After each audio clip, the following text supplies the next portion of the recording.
मुफ्ती सलमान अज़हरी साहब तकरीबन 4 साल का अरसा मिस्र में इनके साथ हमने गुजारा, लेकिन आज जब मैंने इनका फ़्लाइट का टिकट निकाला तो पता चला ये तो मुझसे उम्र में 4 साल छोटे ही हैं। इनकी उम्र समझ लीजिए 34 साल है, लेकिन अल्हम्दुलिल्लाह इस वक्त नौजवानों की दिलों की धड़कन बने हुए हैं। आज समझ लीजिए जब से मैंने इनका पोस्ट शेयर किया है कि सलमान साहब आ रहे हैं, पता नहीं कहाँ कहाँ से लोग कॉल कर रहे हैं। समझ लीजिए कुरान है, आपसे हमारा जो रिश्ता है वो हुब्बे रसूल का है। सुभान, क्योंकि आप सबका भी यही नारा है, हमारा भी यही नारा है, नबी का जो ग़ुलाम है हमारा वो इमाम है। नबी का जो ग़ुलाम है हमारा वो इमाम है। और जहाँ जहाँ नबी की ग़ुलामी पाई जाएगी हम वहाँ उसके साथ अदब व एहतराम के साथ ही मामला करेंगे।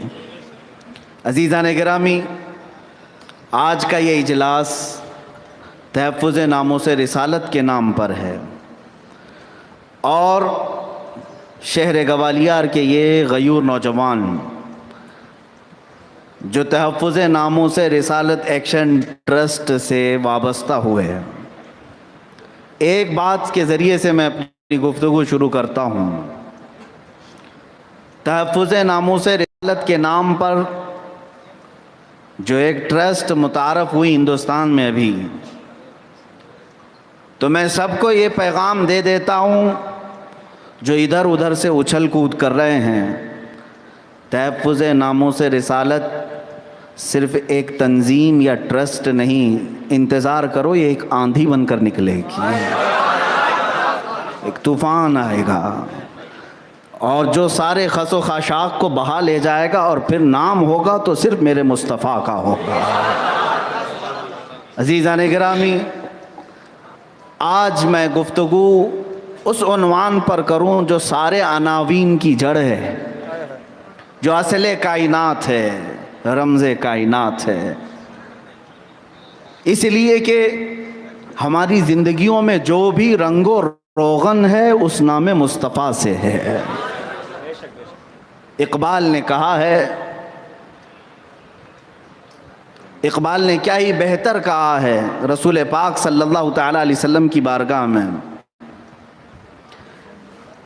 कि आसमान का इस्तादा इसी नाम से है, नबज़ हस्ती का तपश आमादा इसी नाम से है, वो न हो तो बुलबुल का तरन्नुम भी ना हो, चमने दहर में कलियों का तबस्सुम भी ना हो। वाह वाह वाह, सुभान अल्लाह। और हमारे रज़ा ने यूँ कहा, वो जो न थे तो कुछ न था, बेशक, वो जो न हो तो कुछ न हो, जान है वो जहान की और जान है तो जहान है।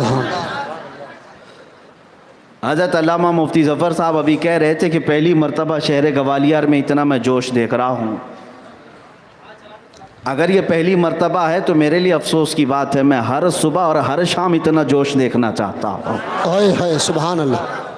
अज़ीज़ान गिरामी, जिसके अंदर हुब्बे रसूल है और ईमान की गर्मी है, मैं आपको एक नुक्ते की बात बता दूँ। मैं एक नुक्ते की बात अर्ज़ करके आगे बढ़ जाऊँ। आयत करीमा मैंने तिलावत की है। आम जगहों पर एक मुहावरा कहा जाता था, कुत्ते उस वक्त तक नाचते रहते हैं जब तक शेर सोता रहता है। कुत्ते उस वक्त तक ज़्यादा नाच कूद करते हैं जब तक शेर सोता रहता है। जिस दिन शेर बेदार हुआ फिर किसी कुत्ते की नहीं चलती। वाह वाह वाह। और इसी को इक़बाल ने कहा है, निकल करके वो रोमा से उलट दिया था तख्ते रोमा, निकल करके सहरा से जिसने उलट दिया था तख्ते रोमा को, सुना है कुदसियों से मैंने कि वो शेर फिर होशियार होगा। और वो शेर उम्मत मुस्तफ़ा में अब होशियार होने लगा है, यही नौजवानों की शक्ल में होशियार होने लगा है। और जिस दिन रसूल पाक सल्लल्लाहु तआला अलैहि वसल्लम के ये शेर बेदार हो जाएं, तो इसी के मुतालिक एक शायर ने ये भी कहा है कि ज़रा इस कौम को बेदार तो हो लेने दो, फिर हर कौम पुकारेगी कि हुसैन हमारे हैं। तुम्हारी बेदारी की ज़रूरत है। मेरी गुफ्तगू आज इसी उन्वान पर है। अल्लाह कुरान में फरमाता है वलिल्लाहिल इज़्ज़तु वलिरसूलिही वलिलमुमिनीन। इज़्ज़त अल्लाह के लिए है, रसूल के लिए है और ईमान वालों के लिए। बस इज़्ज़त अल्लाह के लिए है, रसूल के लिए है और ईमान वालों के लिए है। वलाकिन्नल मुनाफिकीन ला यअलमून। अल्लाह ताला फरमाता है और मुनाफिक इस बात को नहीं जानते, मुनाफिक इस बात से बेखबर हैं। वो मोमिनीन को गिराने की और इज्जत से उन्हें नीचा दिखाने की हमेशा कोशिश करते हैं। लेकिन अल्लाह तबारक व तआला ने दूसरे मकाम पर इरशाद फरमाया कतबल्लाहु लअग़लिबन्ना अना व रुसुली। अल्लाह ने ये लिख दिया है कि ज़रूर ज़रूर गालिब आऊँगा मैं और मेरे रसूल। बेशक अल्लाह ताला के रसूल ही इस दुनिया में गालिब आएंगे। और कुरान पाक की एक आयत ये भी है हुवल्लज़ी अरसल रसूलहु बिल हुदा व दीनिल हक़ लियुज़हिरहु अलद्दीनि कुल्ली। वो अल्लाह है जिसने अपने रसूल को दीन हक़ के साथ भेजा। किस लिए भेजा रसूल को? ताकि वो पूरी दुनिया पर अपना दीन गालिब करें, पूरी दुनिया पर वो अपना दीन गालिब करें। हमारी इस बात से किसी को तकलीफ होती है तो हो लेने दो।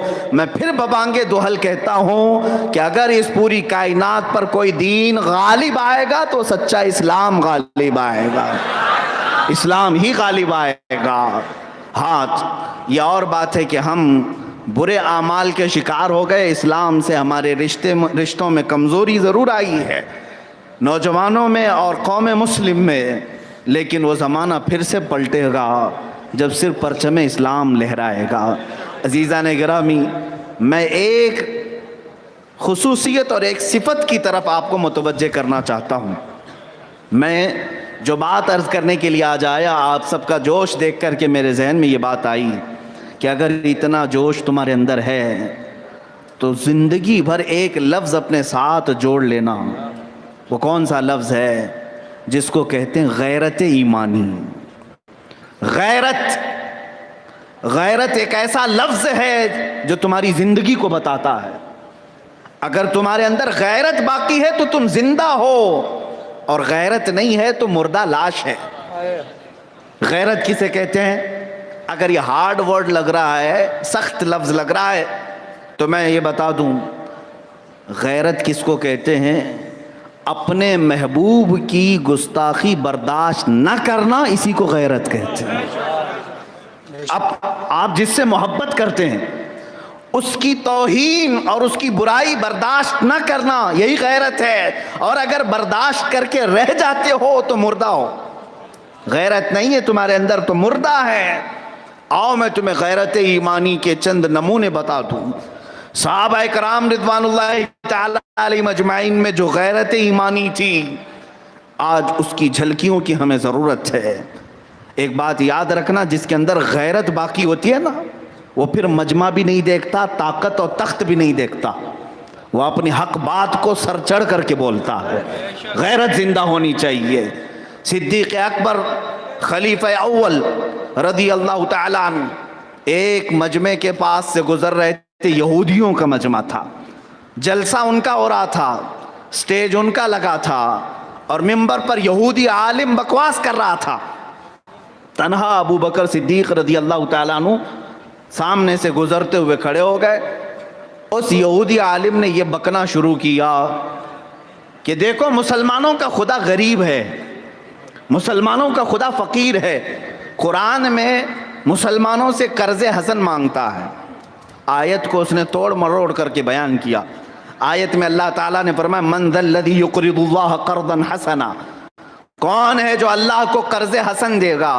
कर्ज़ हसन का मतलब पैसे नहीं, नेकियां तुम कर्ज में दो, अल्लाह बदले में जन्नत अता करेगा। ये कुरान का मफहूम था, लेकिन यहूदी मजाक उड़ा रहा था।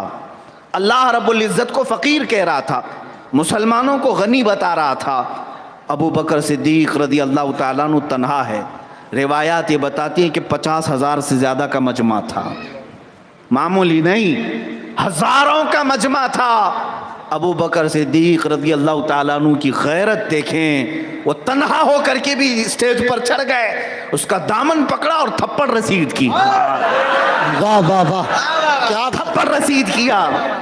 मजमा उनका है, आलिम उनका है, स्टेज उनका है, लेकिन थप्पड़ सिद्दीक अकबर का है। जन्नाटेदार पड़ा। अरे कोई खौफ नहीं था सिद्दीक अकबर को, इतने मजमे में जाकर के इनके साथ क्या होगा, खौफ क्यों हो। जिसके सीने में अल्लाह उसके रसूल का खौफ हो, उसे कायनात का कोई खौफ ही नहीं होता। यहूदी पकड़ो दौड़ो करने लगे। उस यहूदी आलिम ने कहा छोड़ो इसको, इसका मैं बदला लूंगा। अबू बकर सिद्दीक रज़ियल्लाहु ताला अन्हु को पकड़ लिया और रसूल पाक सल्लल्लाहु अलैहि वसल्लम की बारगाह में ले आया। नौजवानों, गैरत किसे कहते हैं, तवज्जो से सुनो, बर्दाश्त ना करना कोई गलत बात को। आज से यह अहद करके उठना कि कोई गलत बात मेरे सामने हो, चाहे मैं तन्हा ही क्यों ना हो, जवाब देकर रहूंगा। यही गैरत ईमानी है। आया वो हुजूर सैयदना अबू बकर सिद्दीक को पकड़ ले करके रसूल पाक सल्लल्लाहु अलैहि वसल्लम की बारगाह में आया। आकर के कहा, ए मोहम्मद सल्लल्लाहु ताला अलैहि वसल्लम, तुम्हारे इस साथी ने मेरे ऊपर आज थप्पड़ रसीद किया। कहा क्यों?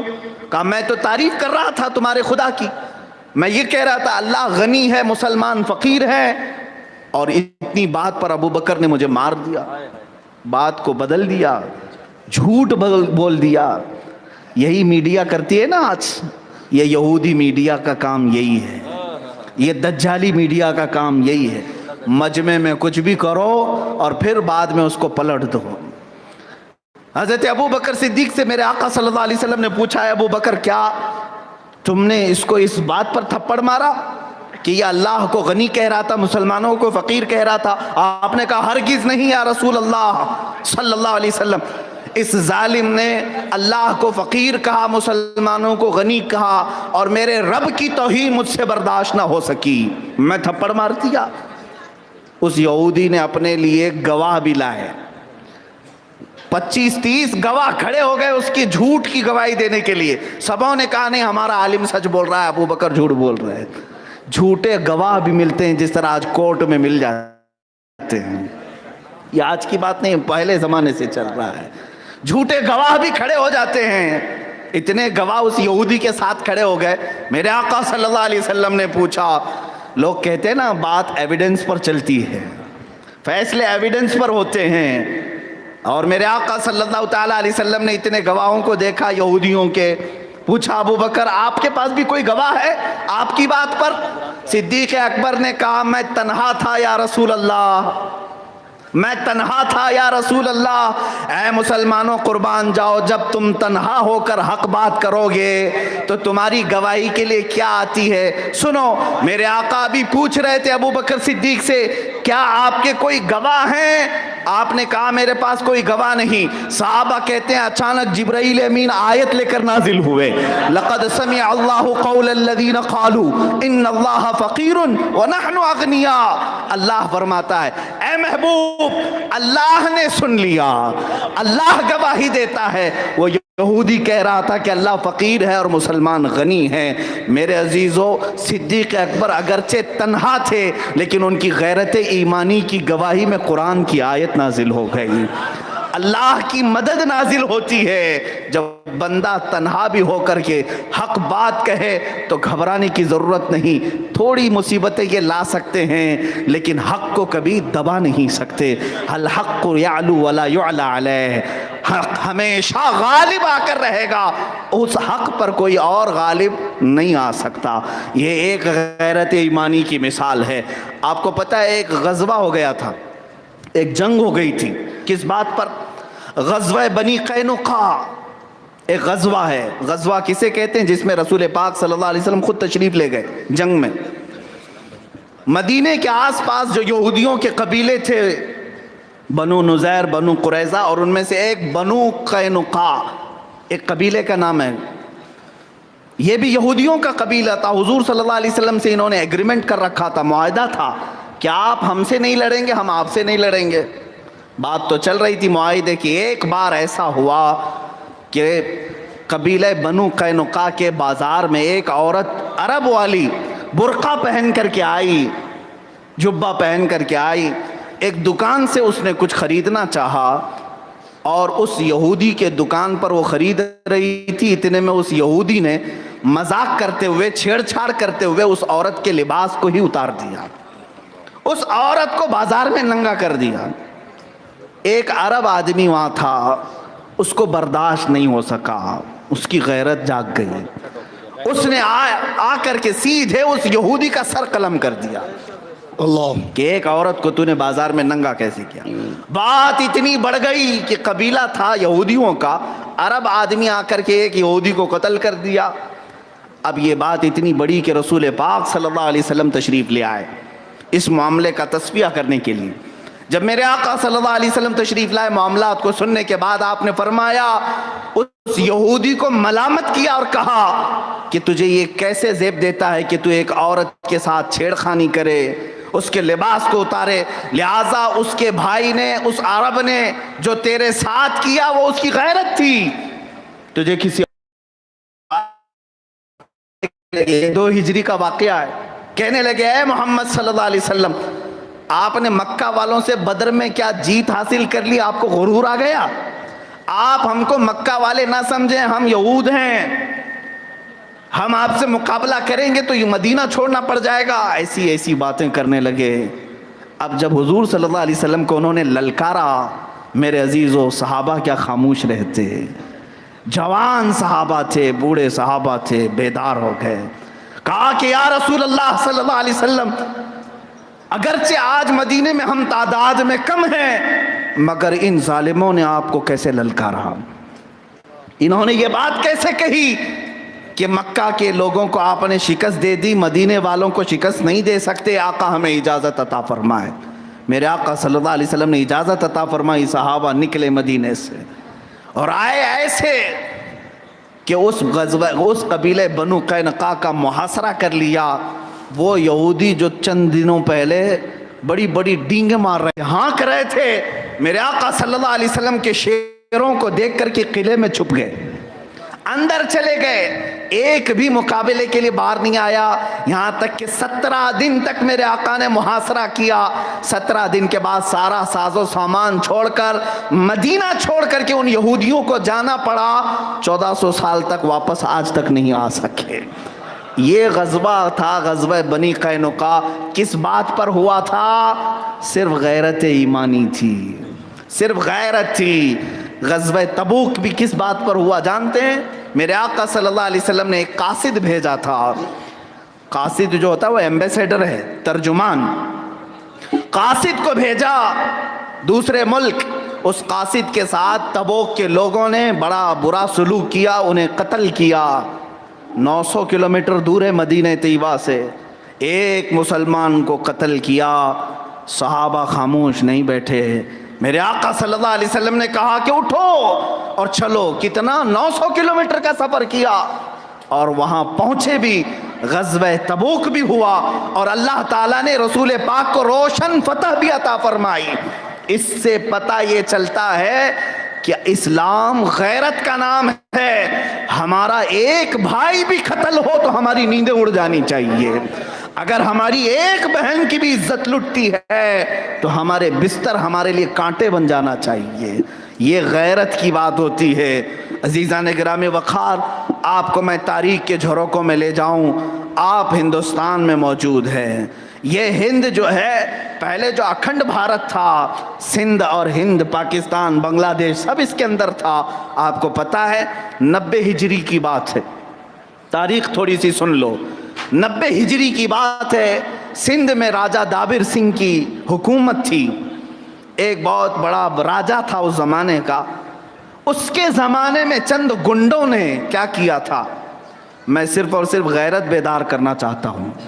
तवज्जो से सुन रहे हैं? गैरत किसे कहते हैं सुन लो, उसके बाद मैं फिर अपने उन्वान पर आता हूँ। राजा दाबिर सिंह के गुंडों ने चंद उन औरतों को गिरफ्तार किया जो हज के सफ़र पर जा रही थी। हज के सफ़र पर जो जा रही थी उन औरतों को कैद लिया गुंडे और उनका माल लूट लिया, उनकी इज्जत पर हमला किया। वो औरतें जब गिरफ्तार होकर के आईं उन गुंडों के हाथ में, तो पुकारने लगी, कोई अरब का हमारा भाई है जो हमारी इज्जत को बचा ले। तो उस वक्त जो अरब से तिजारत करने के लिए आए हुए होते थे कुछ लोग, एक ताजिर ने उस औरत की आवाज़ सुन ली, और जब वो वापस अरब पहुंचा, वहाँ जो वक्त का गवर्नर था, गवर्नर के सामने वो सिंध में होने वाले इस जुल्म के वाक़े को बयान कर रहा था। कौन बयान कर रहा था? वो ताजिर, वो बिजनेसमैन जो यहाँ तिजारत के लिए आया था। वो अरब में जाकर गवर्नर के पास वाक़या बता रहा था, राजा दाबिर सिंह की हुकूमत है और गुंडे मवाली औरतों को गिरफ्तार किए हैं, और वो औरतें पुकार रही थी। गवर्नर के सामने अभी वो ताजिर वाक़या बयान कर रहा था, उस महफिल में मौजूद एक 19 साल का लड़का खड़ा हुआ। 19 साल का लड़का खड़ा हुआ और वहीं से पुकारा, लब्बैक या उख्ती, ऐ मेरी बहन मैं आता हूं तेरी मदद के लिए।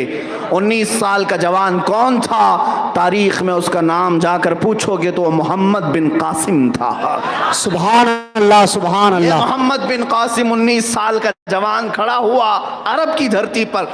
उसने कभी ना हिंद देखा, ना सिंध देखा, ना यहाँ की आबो हवा उसे मालूम थी, ना यहाँ के लोगों का मिजाज उसे मालूम था।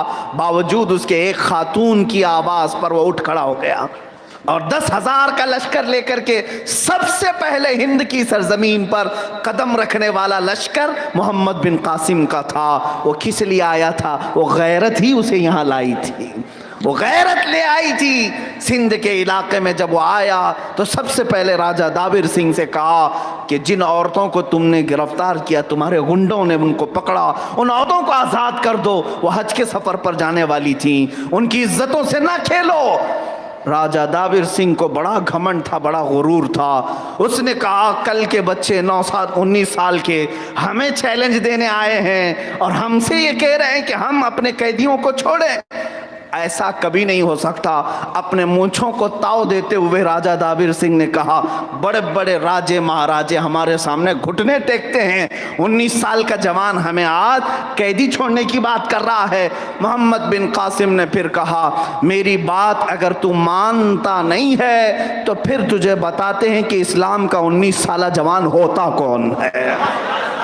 फिर बताया जाएगा मोहम्मद अरबी का शेर होता कैसे है। दूसरे दिन मोहम्मद बिन कासिम ने ललकारा, आओ तुम अपनी फौज लेकर। मेरे अजीजों, उस वक्त उसकी 1 लाख से ज़्यादा की फौज थी और ये जवान 10,000 का लश्कर ले आया था। तारीख में, मैं अपनी तारीख तो छोड़ो, जो नॉन मुस्लिम लिखी हुई तारीख है, नॉन मुस्लिम की तरफ से लिखी हुई तारीख, उसमें भी पढ़ करके देख लो, उस 19 साल जवान ने 1 लाख से ज़्यादा टिड्डी दिल फौज को तितर बितर करके रख दिया। 3 दिन के अंदर इन सबको मैदान छोड़कर भागना पड़ा। कई तो उसमें मर गए और वही गुरूर और घमंड में तपता हुआ राजा गिरफ्तार होकर कैदी की शक्ल में मोहम्मद बिन कासिम के हाथ आया। और उसके बाद मोहम्मद बिन कासिम ने उन खवातीन को आज़ाद किया, परचम इस्लाम लहराया और फिर ऐलान किया, ऐ लोगों, अब हिंद में असली अमन व अमान आया है, अमन व अमान का पैगाम आया है। ये गैरों की किताबों में भी लिखी हुई बात है। मैं आज तुमसे ये कहना चाहता हूँ, 19 साल का जवान हिंद में होने वाली एक औरत के जुल्म को बर्दाश्त नहीं कर सका, अरब में रहकर वहाँ से चल पड़ा। यहाँ दिल्ली में होने वाले रेप पर भी हम खामोश बैठे रहते हैं, यहाँ यूपी में होने वाले बलात्कार को भी देख करके लोग खामोश बैठे रहते हैं। क्या इनकी गैरत मर गई है? ऐ मुसलमानों, गैरत को बाकी रखो वरना तुम्हें लाशों में शुमार किया जाएगा, तुम्हारा शुमार सिर्फ मुर्दों में किया जाएगा।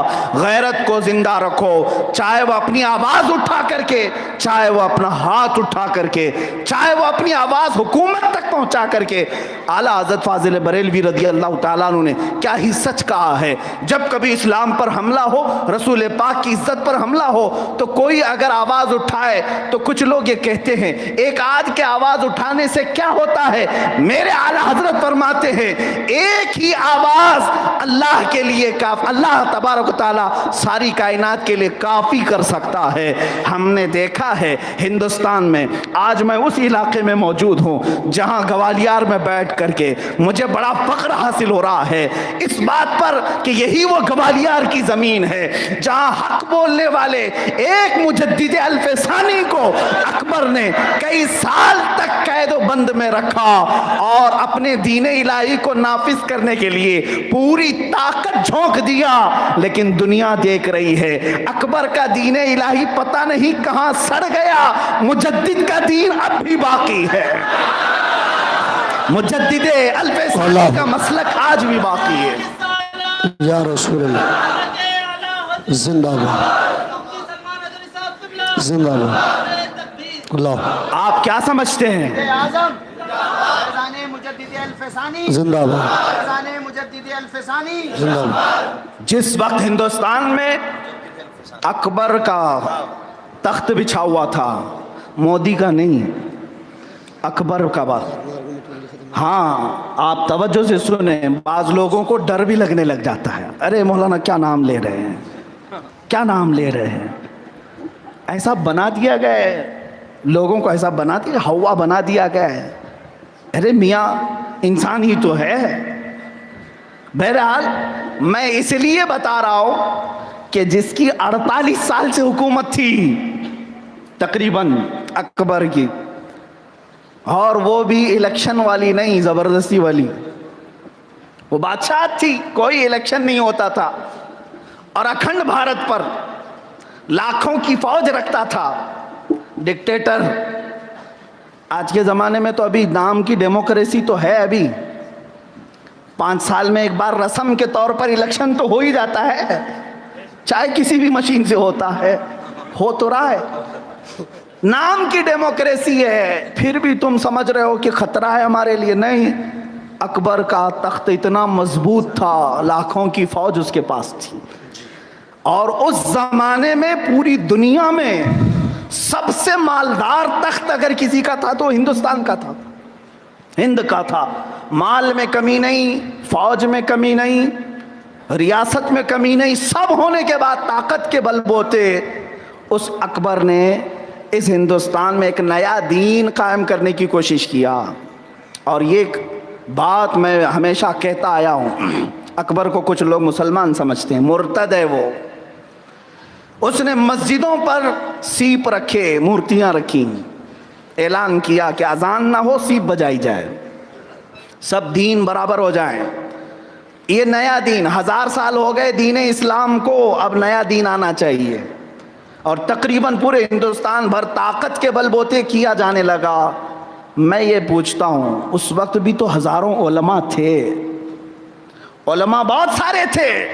हाँ, सबों ने अपने अपने अंदाज से रद्द किया होगा, लेकिन आवाज़ जो उठी पूरे हिंदुस्तान के लेवल पर वो एक ही आवाज़ थी, वो फारूक आज़म की औलाद मुजद्दिद अल्फसानी की आवाज़ थी। सुभान अल्लाह।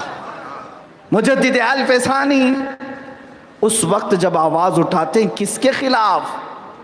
अरे मियाँ, वो वक्त के बादशाह के खिलाफ। वो कुछ भी कर सकता है, टुकड़े भी कर सकता है, उनकी अपनी मर्जी के मुताबिक सारे कवानीन चलते रहते हैं, लेकिन बावजूद उसके सर चढ़ करके बोलता रहा ये मुजद्दिद अल्फसानी।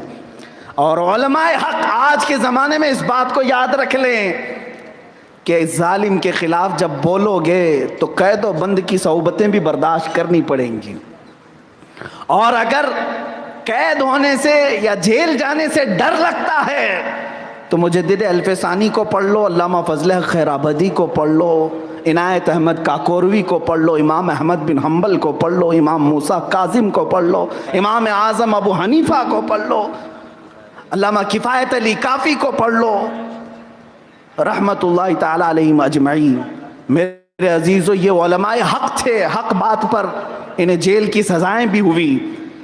अल्लामा मुज़फ़्फ़र हुसैन कचोचवी रहमतुल्लाह अलैह, उनको भी कैद किया गया था। तब उन्होंने एक शेर कहा था, वो मुझे बड़ा अच्छा लगता है, मुज़फ़्फ़र को मुक़य्यद ना समझ ऐसे याद, मुज़फ़्फ़र को मुक़य्यद ना समझ ऐसे याद, ये मेरी असीरी भी ये सुन्नत आबाई है।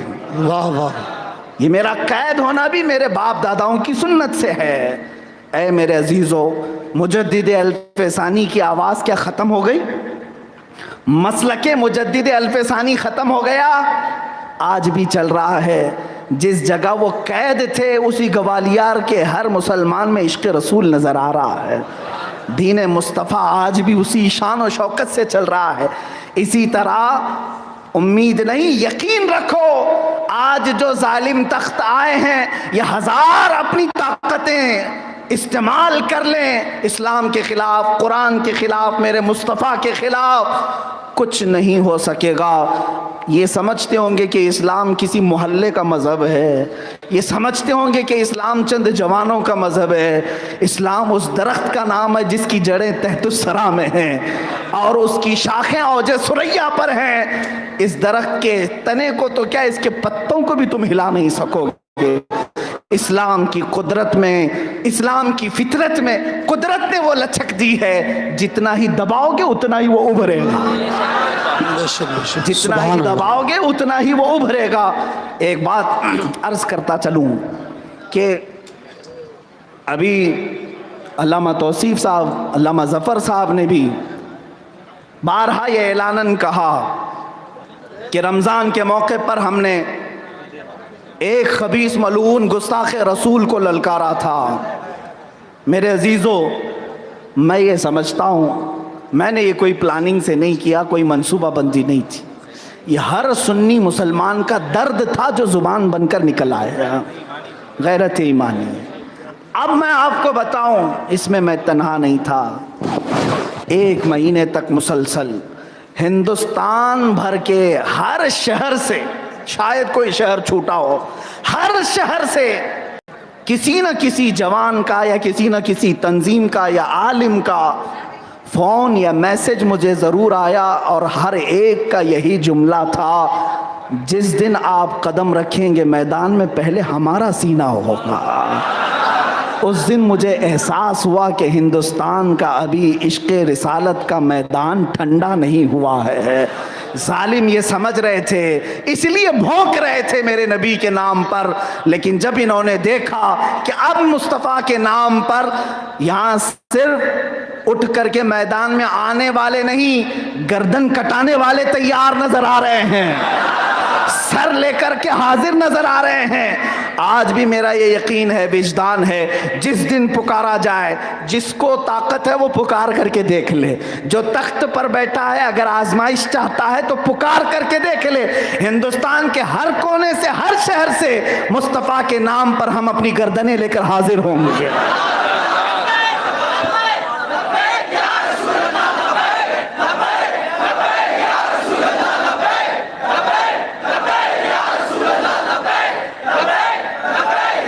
यही गैरत ईमानी, यही गैरत ईमानी अगर बाकी रही तो कुत्ते भौंकना भी बंद कर देंगे।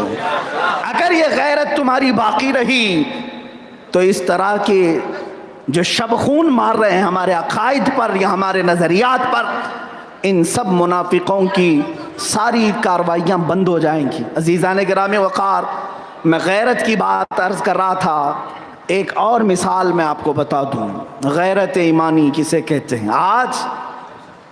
आज अगर किसी जवान को ऐसा लगता है कि अरे मैं मैदान में उतरूंगा, मेरा भी तो फ्यूचर है, मेरा भी तो करियर है, आगे चल कर के क्या होगा, 8-10 ये लोग केस डाल देंगे, फिर जेल या फिर कोर्ट के चक्कर काटते रहने पड़ेंगे।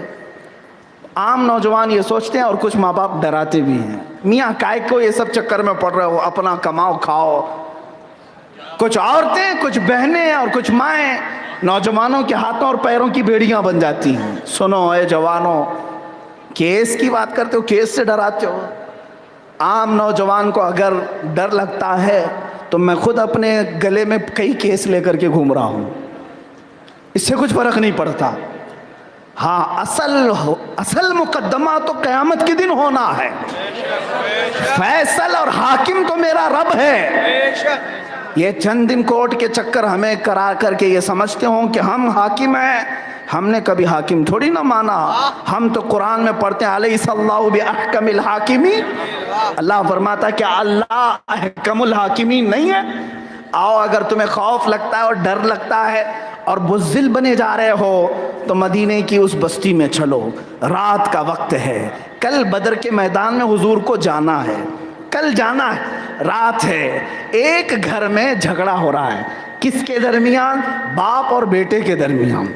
बाप और बेटे के दरमियान झगड़ा किस बात पर हो रहा है? बेटा कहता है रसूल पाक के साथ मैं जाऊंगा, बाप कहता है नहीं तू घर देखेगा मैं जाऊंगा। जवान कहता है आपकी उम्र हो गई, आप जाकर क्या करेंगे?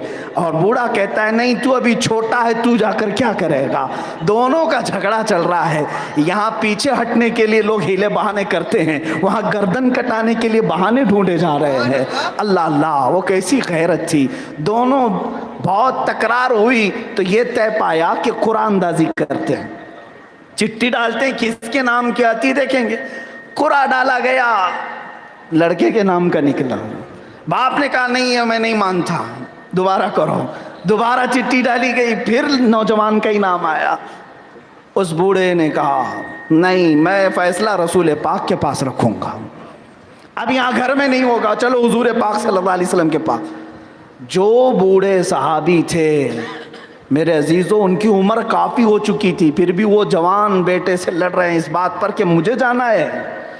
हुजूर पाक सल्लल्लाहु अलैहि वसल्लम के पास दोनों आए, मामला रखा। नौजवान ने कहा आका हम रात को इस बहस और तकरार में रह गए कि कल मैं जाऊंगा और अब्बा कहते हैं ये जाएंगे। मैं इन्हें समझा रहा हूँ इनकी उम्र ज़्यादा है, मुझे जाने दें। हुजूर पाक सल्लल्लाहु अलैहि वसल्लम ने दोनों के जज्बों को देखा और फैसला सादिर फरमाया। उस बड़ी उम्र वाले सहाबी से फरमाया कि आप घर पर रहें, जवान को हमारे साथ भेजें। जवान तो खुशियों से उछलने लगा, लेकिन उम्र दराज सहाबी ठाटे मारकर रोने लगे, हाय ये बुढ़ापा जो मुझे नबी से दूर कर दिया, हाय अफसोस ये बुढ़ापा जो मुझे जान देने और गर्दन कटाने से दूर कर दिया। ये थी उनकी गैरत, ये थी उनकी जज्बे शहादत। अजीज़ान गिरामी वक़ार, एक दो नहीं हज़ारों मिसालें तुम्हारे पास रखूँगा। आज लोग ये कहते हैं हाँ जब कभी तुम्हें पुकारा जाए तो हरगिज़ ये ना देखना कि मेरे घर में अभी कौन कौन मेरे साथ है, पीछे कौन है, कौन पालेगा इनको। ना, जो सहाबा रसूल पाक के साथ जाते थे क्या उनकी बीवी बच्चे नहीं होते थे? क्या उनकी औलाद नहीं होती थी? क्या उनके कारोबार नहीं होते थे? सब होते थे। उन सहाबा को मालूम था अगर हकीकत में जीना है तो रसूल के साथ मरना होगा। हुजूर अकरम सल्लल्लाहु अलैहि वसल्लम पर फिदा हो जाओ, इसी का नाम जिंदगी है, इसी का नाम जिंदगी है। जिसने एक शायर ने कहा है ना, जान दी हुई उसी की थी। हक तो यह है कि हक अदा ना हुआ, यह सहाबा का मसलक था। वो जानते थे कि जान जो हमें मिली है वो रसूल पाक की वफादारी के लिए मिली है। अजीज़ान गिरामी, यही बद्र का मैदान भी है। गैरत किसको कहते हैं सुनो, आज मैं एक मिसाल के ज़रिए से तुम्हें समझाऊं। तुम्हारे घर की औरतों को क्या छेड़खानी करने के लिए दोगे किसी को? तुम बगल में बैठे हो, औरत की तरफ कोई देख भी लिया तो तुम्हें गुस्सा आ जाता है, होता है कि नहीं होता? मेरे घर की खवातीन पर इसने नज़र कैसे उठाई, झगड़े भी हो जाते हैं। ठीक है, ये अच्छी बात है, ये गैरत है तुम्हारी। और अगर कोई घर की तरफ उठने वाली निगाहों को देख कर हंसता रहता है तो उसको नामर्द कहते हैं। ये आदमी के अंदर मर्दानगी भी नहीं है, इसकी औरत को दूसरा देख रहा है, छेड़ रहा है और ये कुछ भी नहीं करता, यही कहा जाता है। औरतों के लिए इतनी गैरत है तो जाने कायनात और जाने ईमान रसूल पाक सल्लल्लाहु अलैहि वसल्लम के लिए हमारी कितनी गैरत होनी चाहिए। जब हम अपनी माँ के लिए नहीं सुनना चाहते, हम अपने बाप के लिए नहीं सुनना चाहते, तो मेरे मुस्तफ़ा की शान में सुनकर खामोश कैसे बैठ सकते हैं? कैसे खामोश बैठ सकते हैं? और अगर तुम सुन करके गालियां मेरे नबी की शान में खामोश बैठते हो तो फिर खैर मनाओ, तुम्हारा नाम जिंदों में नहीं मुर्दों में होगा, मुर्दों में शुमार होगा। इमाम गज़ाली रहमतुल्लाह ताला अलैह की वो बात मैं याद दिला दूँ। आपने फरमाया है कि उम्मत के सामने अगर नबी को गालियां दी जाएं और उम्मत खामोश सुनती रह जाए तो चंद दिन वो इंतज़ार कर ले, ऐसा वक्त उन पर आएगा कि उनकी माँओं और बहनों को बाजार में लाकर नीलाम किया जाएगा, ये कुछ नहीं कर सकेंगे। इनके बच्चों को इनके सामने कत्ल किया जाएगा, ये कुछ नहीं कर सकेंगे। आज वो दिन मैं देख रहा हूँ हमारी माँ और बहनों के साथ क्या किया जा रहा है, उठाकर भगाकर नहीं ले जाया जा रहा है, इनकी वीडियो और इनकी गंदी चीज़ें वेबसाइट पर नहीं डाली जा रही। क्या हमारे जवानों और बच्चों को मॉब लिंचिंग के जरिए मारा नहीं जा रहा है? ये सब क्यों हो रहा है? उसकी एक ही वजह है, अगर तुम नामे मुस्तफ़ा पर तौहीन को बर्दाश्त कर खामोश रहे तो तुम्हारी जिंदगियां अजीरन हो जाएंगी, तुम्हें बर्बाद कर दिया जाएगा। इसलिए खामोश ना रहना, जीना है इस दुनिया में तो कोहराम मचा दो। हाँ, किस बात पर? कि हम रसूल पाक के खिलाफ कुछ नहीं सुनना चाहते। हाँ, हमारे बोलने पर जेल होती है तो होने दो, फांसी होती है तो होने दो, इसलिए कि हमने तो ये तय कर रखा है मरना है तो उस नबी के नाम पर मरना है। जिस दिन तुम फांसी का फंदा हमें लगाओगे, हमारा दिल ये यकीन के साथ कहता है जल्लाद पीछे होगा, मुस्तफ़ा मेरे सामने होंगे।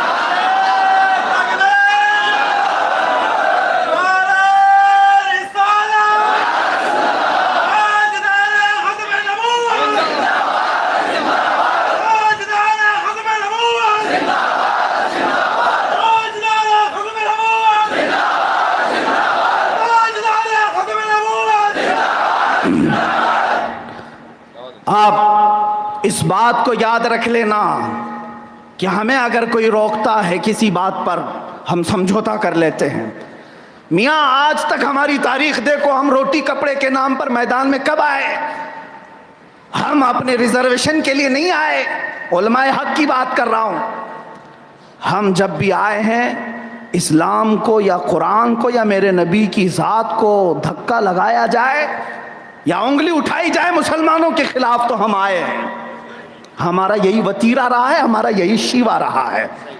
अजीज़ान गिरामी, इस पर भी अगर कोई ये कहता है कि इस तरह की बातें नहीं होनी चाहिए, इतना ज़्यादा आप एग्रेसिव कर देते हैं जवानों को, इतना ज़्यादा ये भड़क जाते हैं।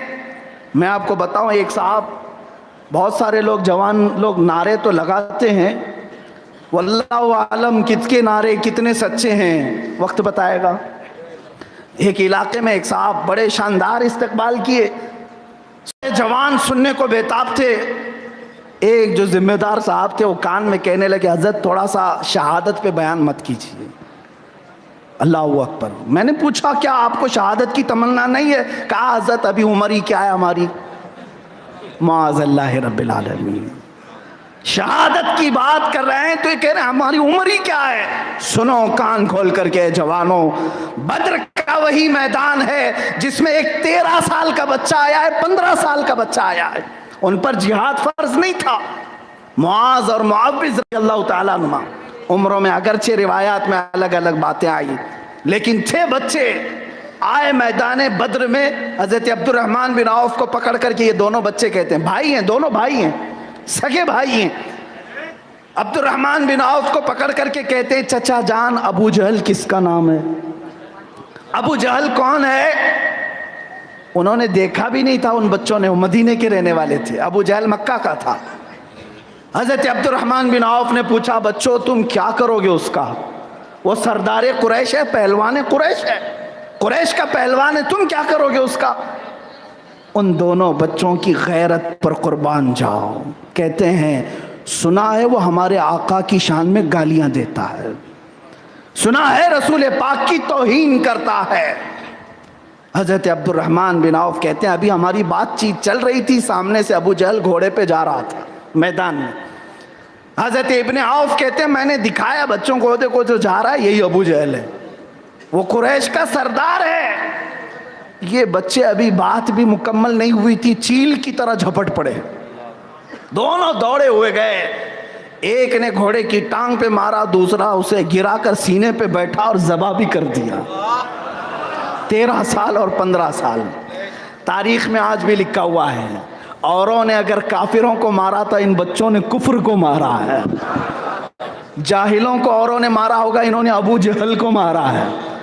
लेकिन इन 13 और 15 साल के बच्चों को क्या खौफ नहीं था? इनके आगे पीछे कोई ज़िंदगी नहीं थी? इनका कोई करियर और मुस्तकबिल था कि नहीं था?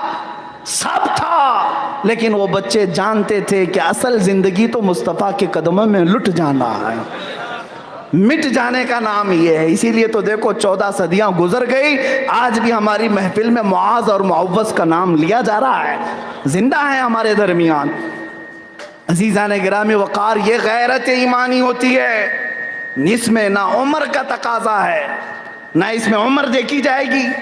हज़रत साद इब्न रबी रदी अल्लाह ताला अन्हु की एक बात याद दिला दूँ। एक सहाबी हैं, हुजूर पाक सल्लल्लाहु ताला अलैहि वसल्लम के वफादार सहाबी, हुजूर के आगे पीछे चलते रहते थे।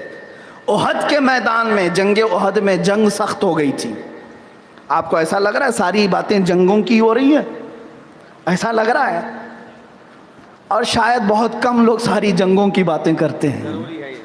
हिंदुस्तान में तो अब उलमा भी कतराने लग गए। मैं सब की बात नहीं कर रहा हूँ, इल्ला माशाअल्लाह। जिहाद की बात करने से भी डरने लग गए, क्योंकि ये दज्जाली मीडिया ने ऐसा खौफ दिलाया कि कुछ भी बोलेंगे ये हमको जिहादी बोल देंगे, ये आतंकवादी बोल देंगे। एक बात याद रख लेना, लफ्ज़ जिहाद अगर निकाल दिया तो मेरे नबी की आधी सीरत ख़त्म हो जाएगी। हाँ, उलमाए कराम, जिम्मेदारी के साथ मैं बात कर रहा हूँ। हुजूर पाक सल्लल्लाहु अलैहि वसल्लम की अगर मदनी सीरत बतानी होगी तो वो ग़ज़वात भी बताने पड़ेंगे जिसमें मेरे आका बनफ्से नफीस खुद शरीक थे। जंगों की बात और जिहाद की बात हम इसलिए करते हैं कि हमारे दिल जिंदा रहें, हमारे दिल बेदार रहें। और हमने रोटी कपड़े खाने पीने और तख्त हुकूमत के लिए कभी लड़ाई नहीं लड़ी। हम सिर्फ़ और सिर्फ अमन व अमान के लिए, हमारी तारीख़ें गवाह हैं। बहरहाल मैं जो बात अर्ज़ कर रहा था वो ये, ग़ज़वा उहद के अंदर जंग सख्त हो गई। सहाबा इकराम में ऐसी कैफियत आ गई कि शैतान ने वहाँ पर अफवाहें भी उड़ाई थी कि हुजूर सल्लल्लाहु अलैहि वसल्लम का कत्ल हो गया। कई सहाबा ने हाथ से तलवारें छोड़ दी। 70 सहाबा की जानें गई उहद के मैदान में। यही वो उहद का मैदान है जिसमें हज़रत अमीर हमज़ा का कलेजा चबाया गया था। यही वो मैदान उहद है जिसमें अब्दुल्ला बिन जहश के आँख निकाली गई, नाक काटे गए, कान काटे गए, उंगलियां काटी गई और हार बना करके पिरो करके पहना गया। हज़रत अब्दुल्ला बिन जहश के टुकड़े टुकड़े करके काफिरों ने हार बना करके पहना था। बड़ी तौहीन की थी उन जालिमों ने। उसी जंग की बात मैं कर रहा हूँ। ऐसी घमासान की जंग थी कि लोगों के पाँव उखड़ जाते। लेकिन सहाबा की साबित कदमी तो देखो। शाम का वक्त था, जंग ख़त्म हो गई। रसूल पाक सल्लल्लाहु ताला अलैहि वसल्लम शुहदा को जमा कर रहे थे, सारे शहीदों को जमा किया जा रहा था। मेरे आका सल्लल्लाहु अलैहि वसल्लम ने ऐलान करके एक सहाबी का नाम पुकारा। तवज्जो, अपने सहाबा में से कहा, जाओ साद इब्न रबी जिंदा है या शहीद हो गया देख के आओ। साद इब्न रबी कहाँ है? निकला तो था हमारे साथ, मैदान में नजर नहीं आ रहा है। जख्मी हुआ है या शहीद हो गया देख के आओ। 2 सहाबा चले मैदान में, ढूंढते ढूंढते पुकारने लगे, साद इब्न रबी कहीं है? बीच मैदान में जब पहुंचे तो एक हल्की हल्की आवाज आने लगी, हाँ मैं साद इब्न रबी हूँ, जिंदा हूँ। उन सहाबा ने देखा साद इब्न रबी मैदान में गिरे हुए, उनके ऊपर कई लाशें हैं। लाशों को जब हटाया गया, अल्लाह अल्लाह, हदीस में मौजूद है जिस्म पर 12 नेज़े लगे हुए थे, पेट फट गया था, जख्मों से पूरा जिस्म खून से तरबतर था, लेकिन सांस अभी चल रही थी। 12 नेज़े लगे हुए हैं। नेज़ा तीर को नहीं कहते, बड़े बड़े नेज़े होते हैं, पूरे जिस्म पर लगे हैं, पेट फट गया है। अभी रूह बाकी थी, साद इब्न रबी की रूह चल रही थी, सांसें चल रही थी। वो 2 सहाबा आए, देखा साद इब्न रबी को, कहा ऐ साद, अल्लाह के रसूल ने हमें भेजा है तेरा नाम लेकर के। पूछा कि जाओ देखो साद जिंदा है या शहीद हो गया। हज़रत साद कहते हैं कि मैं कामयाब हो गया, 12 नेज़े लगने के बाद उन 2 आए हुए सहाबा से कहते हैं हज़रत साद, ए मेरे साथियों, मैं रसूल पाक तक चल के जा नहीं सकता, मेरी हालत ऐसी नहीं है, जाओ रसूल पाक को मेरा सलाम कह देना, सलाम कह देना। और साथ ही एक जुमला ये भी कहा, अल्लाह के नबी से कह देना कि मुझे माफ़ करें, मैंने हिफाजत का हक अदा नहीं किया। अल्लाह, ए जवानों, जब भी मैं ये बात कहता हूँ तो हमारे रोंगटे खड़े हो जाते हैं। जिसके जिस्म पर 12 नेज़े लगे हों, जिस्म फटा हो, जख्मी आखिरी सांसें ले रहा हो, फिर ये कहता है या रसूल अल्लाह, हमने आपकी इज्जत की हिफाजत का हक अदा नहीं किया। यहाँ तो हम गरम गरम खाने और गरम गरम बिस्तरों पर सो रहे हैं, गालियां भी सुन रहे हैं मेरे नबी की शान में, हम क्या जवाब देंगे? और साद इब्न रबी रदी अल्लाह ताला अन्हु ने आखिरी जुमला जो कहा, जिसके बाद उनकी सांसें बंद हो गई, तवज्जो, वो 2 सहाबा उन्हें उठा रहे थे, कहा छोड़ दो मुझे, जब वापस जाना मदीने तो मेरी कौम को ये खबर दे देना, मेरी कौम को ये बता देना, मुसलमानों को ये खबर कर देना कि ऐ मुसलमानों, अगर तुम्हारी जवानी बाकी रही, तुम जिंदा रहे और तुम्हारी जिंदगी में कोई रसूल पाक तक हाथ भी बढ़ा दिया, साद इब्न रबी कहते हैं क़यामत के दिन फिर उसका कोई उज़्र कबूल नहीं किया जाएगा, उसका कोई उज़्र कबूल नहीं किया जाएगा। तो ये कह नहीं सकेगा कि मैं लंगड़ा था, मैं लूला था, मैं बूढ़ा था, मैं मजदूर था, मैं मजबूर था, कोई उज़्र कबूल नहीं किया जाएगा। अगर तुम्हारी जवानी में तुम्हारी ताकत के होते हुए किसी ने नबी तक हाथ भी बढ़ा दिया, ये साद इब्न रबी के अल्फाज थे। जब जब ये हदीस पढ़ता हूँ तो फिर हमें ये लगता है कि क़यामत के दिन हमारा क्या होगा, रसूल पाक सल्लल्लाहु अलैहि वसल्लम की बारगाह में हम क्या जवाब देंगे। लेकिन इमाम अहले सुन्नत फाजिल बरेलवी रदी अल्लाह ताला अन्हु को जब पढ़ता हूँ तो तसल्ली हो जाती है, आपके कलाम पढ़ने के बाद तसल्ली हो जाती है। मेरा इमाम इश्क व मोहब्बत ये पुकार कर कहता है, डर था कि इसियां की सज़ा अब होगी या रोज़े जज़ा, डर था कि गुनाहों की सज़ा अब होगी या रोज़े जज़ा, दी उनकी रहमत ने सदा ये भी नहीं वो भी नहीं, बस इतनी तसल्ली हो जाती है।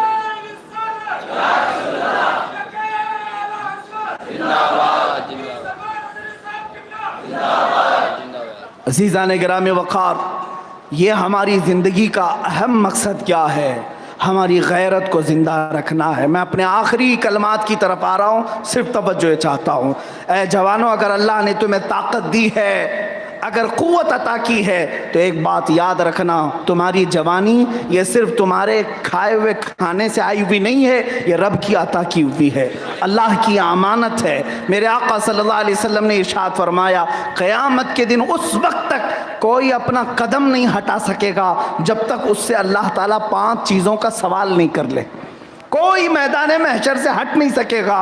वो 5 सवालों में सबसे पहला सवाल मेरे आका फरमाते, सबसे पहले ये पूछा जाएगा, बता तुझको मैंने जवानी दी थी, कहाँ कहाँ खर्चा किया।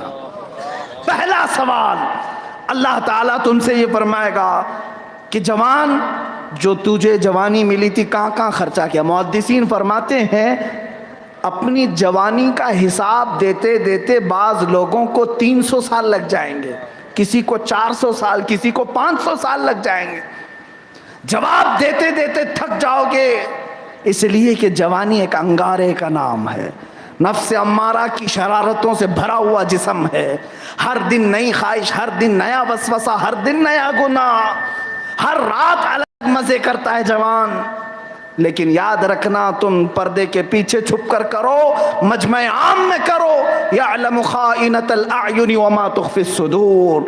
अल्लाह तुम्हारी आँखों की खयानत को भी देख रहा है, जो कुछ तुम दिल में चलाते हो हालात, अल्लाह उसको भी देख रहा है।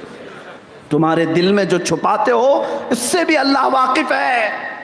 अज़ीज़ान गिराम वक़ार, हमारी जवानी रसूल पाक सल्लल्लाहु अलैहि वसल्लम के लिए है। सहाबा ने इस रम्ज़ को पहचान लिया था, इस नुक्ते को पहचान लिए थे, इसीलिए तो उनकी ज़िंदगी का देखें। अगर उन्हें गुस्सा भी आता था तो हुजूर पाक के नाम पर अगर कोई उंगली उठाए तो गुस्सा, बाकी उन पर कोई कुछ भी कहे, सहाबा अपने ज़ातियात पर कभी भी हमला नहीं करते थे, अपने ज़ातियात पर नहीं किया। हुजूर पाक सल्लल्लाहु अलैहि वसल्लम की ज़ात पर जब कभी बात आई वो खामोश नहीं बैठते। सैयदना उमर फारूक रज़ियल्लाहु ताला अन्हु की ज़िंदगी इसके लिए बेहतरीन मिसाल है। एक मुख्तसर सी बात अर्ज़ करूँ, जंग बदर ख़त्म हुई, उसमें कैदी हुजूर के पास 70 कैदी आए और 70 मारे गए काफिरों में से। मक्के मुकर्रमा में एक शख्स था सफ़वान, उसका बाप मारा गया था बद्र के मैदान में, वो बहुत मालदार शख्स था। और एक शख्स था उमैर बिन वहब, उसका बेटा कैदी हो गया था, पकड़ा गया था। उमैर बिन वहब गरीब आदमी था, सफ़वान बड़ा मालदार आदमी था। उमैर को भी गुस्सा था मेरा बाप हुजूर के पास कैद है, सफ़वान को भी गुस्सा था मेरा बाप मर गया, कत्ल हो गया मुसलमानों के हाथ। तो दोनों की दुश्मनी बराबर बराबर की थी। एक दिन दोनों की मुलाकात खाने काबा के पास हुई। उमैर बिन वहब गालियां बकने लगा मुसलमानों के खिलाफ, तो सफ़वान ने समझ लिया कि इससे हम काम ले सकते हैं। हतीम काबा में, काबा की जो सामने दीवार है ना हतीम, उसके अंदर जाकर दोनों बैठकर तन्हाई में मीटिंग करने लगे।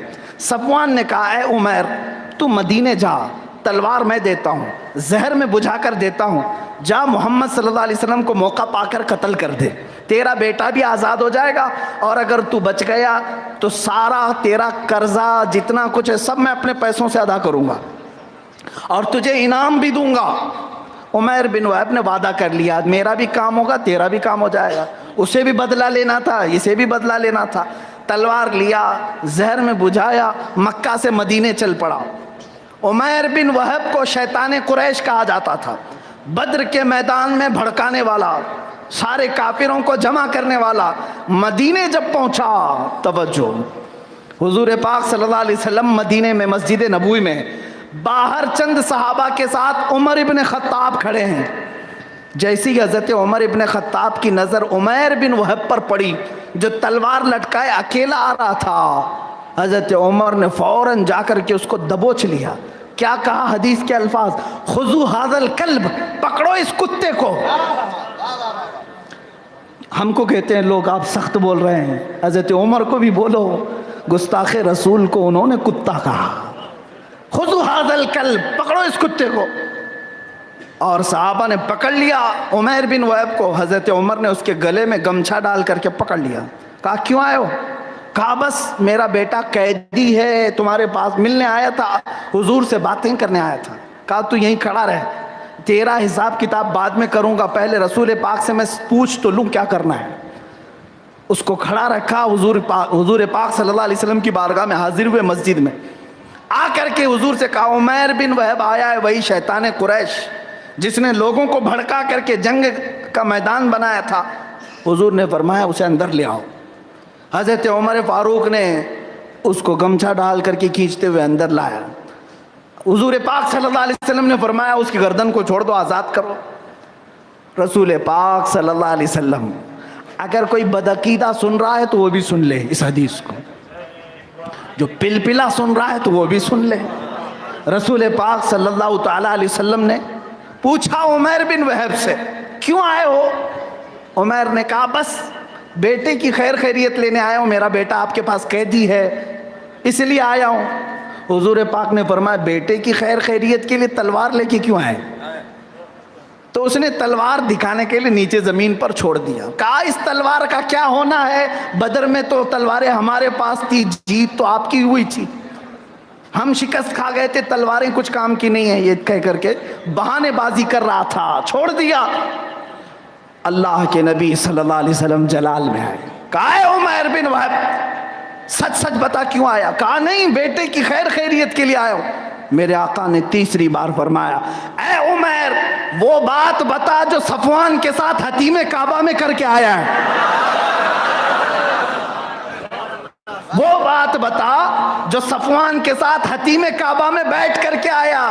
अल्लाह अल्लाह, लोग कहते हैं पीठ पीछे का इल्म नहीं था, लोग कहते हैं दीवार पीछे का इल्म नहीं था। मदीने में बैठ करके हतीम काबा में सुनने वाले कानों को ही आला हजरत ने कहा था दूर व नजदीक के सुनने वाले वो कान लाले करामत पे लाखों सलाह, हम यहाँ से पुकारे वो वहाँ से सुने, मुस्तफ़ा की समाअत पे लाखों सलाह।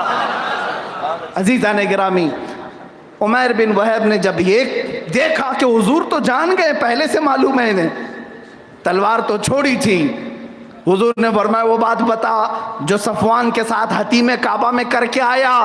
तो उमैर बिन वहब ने कहा अब वो क्या बताना है, अब मैं कहता हूँ अशहदु अल्ला इलाहा इल्लल्लाह व अशहदु अन्ना मुहम्मदन रसूलुल्लाह, मैं गवाही देता हूँ अल्लाह के सिवा कोई माबूद नहीं, और गवाही देता हूँ कि आप अल्लाह के रसूल हैं। वो ईमान ले आया और फिर अपना वाक़या भी बताया, मैं इस गरज से आया था तलवार लेकर के कत्ल करने, लेकिन आखा यही तो हाल है, यहाँ जो तलवार लेकर आता है खुद अपनी गर्दन दे करके जाता है।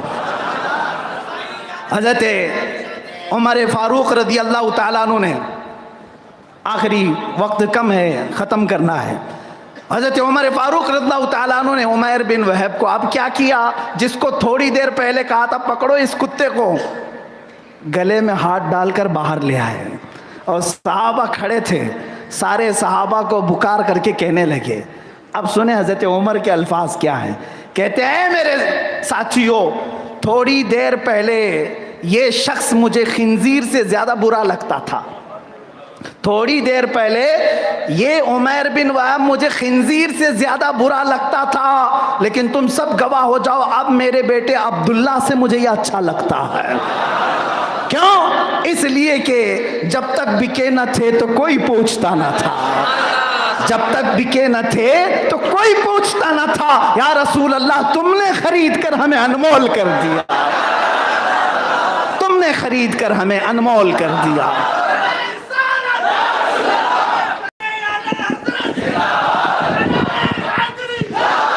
ताजदारे खत्मे नबुव्वत, ताजदारे खत्मे नबुव्वत, लब्बैक या रसूल अल्लाह, लब्बैक लब्बैक लब्बैक या रसूल अल्लाह, लब्बैक लब्बैक या रसूल अल्लाह। अज़ीज़ान गिरामी वक़ार, मैं आखिरी कहते कहते आपको यहाँ तक मैदान में ले आया। अब सुने, हमारी जान, हमारा जिस्म, हमारी सांसें, सब पर अगर किसी की हुक्मरानी है तो मदीने के ताजदार की है। आज इस बात को सिर्फ सुन करके नहीं, बांध करके ले जाओ और अपनी ज़िंदगी में अमल भी करके दिखाओ। जब मुझे मेरे आका के नाम पर पुकारा जाए, मैं सारी चीज़ें छोड़ करके निकलूँगा। हंज़ला रज़ी अल्लाह ताला अन्हु अपनी सुहाग रात को छोड़ करके निकले थे, पहली रात को, और मैदान उहद में आ गए थे।